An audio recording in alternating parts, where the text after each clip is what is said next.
Investment migration की industry में European union के अंदर मौजूद प्रोग्राम्स को अगर देखा जाए तो इस वक्त जो की प्लेयर्स हैं उनमें पुर्तगाल, माल्टा, हंगरी, ग्रीस और लैटविया शामिल है।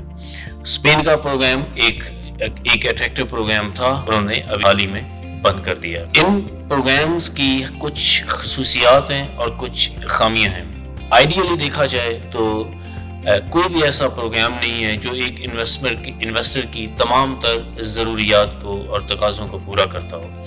अगर इन्वेस्टमेंट को देखा जाए तो सबसे कम इन्वेस्टमेंट की ऑप्शन लैटविया ऑफर करता है, जो कि सिर्फ 50,000 यूरोस बिजनेस इन्वेस्टमेंट है, जो इस वक्त सिर्फ यूरोपियन यूनियन नहीं बल्कि सारी दुनिया में सबसे सस्ता गोल्डन वीज़ा है।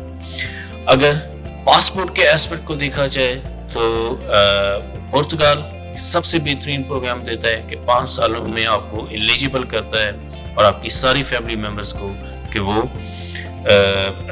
5 सालों में पासपोर्ट ले सकते हैं।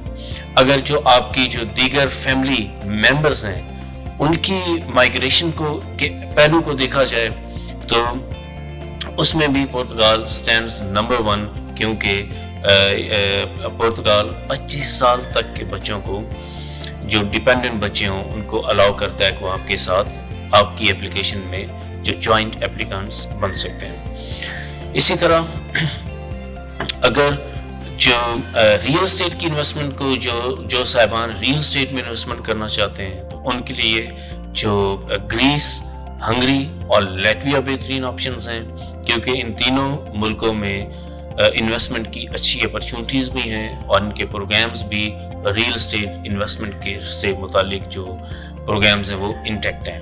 पुर्तगाल ने रियल एस्टेट की ऑप्शन ख़त्म कर दी है।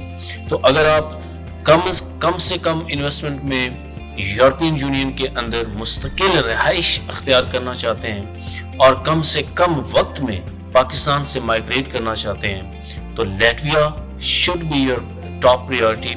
और लैटविया का जो प्रोग्राम है उसके अंदर 4 इन्वेस्टमेंट ऑप्शंस हैं, जिनमें सबसे सस्ती ऑप्शन 50,000 बिजनेस इन्वेस्टमेंट है।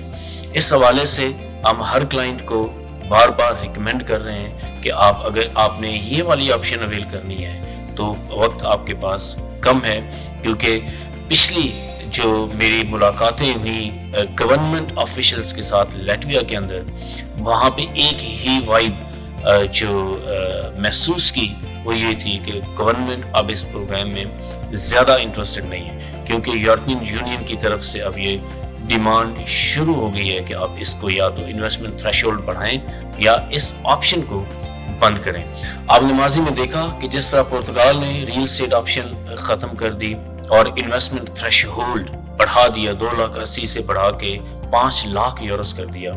इसी तरह ग्रीस ने जो 2.5 लाख यूरोस में इन्वेस्टमेंट ऑप्शन होती थी रियल एस्टेट की, वो अब 8 लाख तक चली गई है उन इलाकों में जहां पे पोटेंशियल इन्वेस्टमेंट आप करते हैं। तो यूरोप का ये मजाज है, तो अपनी ज़रूरियात के मुताबिक, तकाज़ों के मुताबिक इन प्रोग्राम्स में तब्दीलियाँ लाता रहता है। European union from time to time examine करती है रिक्वायरमेंट्स को, उसके मुताबिक वो ममालिक भी फिर पाबंद होते हैं कि उनको जो डायरेक्टिव्स होते हैं या इंस्ट्रक्शंस होती हैं, जो गाइडलाइंस होती हैं यूरोपियन यूनियन की तरफ से या ख़ास तौर पे यूरोपियन कमीशन की तरफ से, कि उन पे अमल दरामद करें।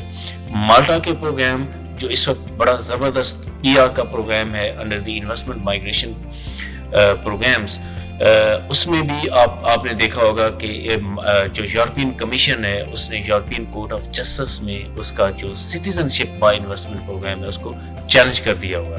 बावजूद इसके कि एडवोकेट जनरल ने ओपिनियन माल्टा के हक में दी है, लेकिन जो बहुत सारे लीगल एक्सपर्ट्स हैं यूरोपियन यूनियन के अंदर, उनको वो समझते हैं कि अगर ये प्रोग्राम मुतासर होता है और अगर यूरोपियन कोर्ट ऑफ जस्टिस माल्टा के खिलाफ फैसला देती है तो दीगर जो यूरोपियन यूनियन के अंदर जो CBI के प्रोग्राम्स हैं वो मुतासर हो सकते हैं। और ख़ास तौर पे ऐसे ममालिक जैसे बल्गारिया है जो इस इंतज़ार में है कि वो यूरोपियन कोर्ट ऑफ जस्टिस का कोई फैसला आए तो वो अपना प्रोग्राम लॉन्च करें। तो ये अपडेट्स थी यूरोपियन यूनियन के अंदर जो گولڈن ویزاز کی اس حوالے سے ہم آپ کو مزید اس پلیٹ فارم سے آگاہی دیتے رہیں گے.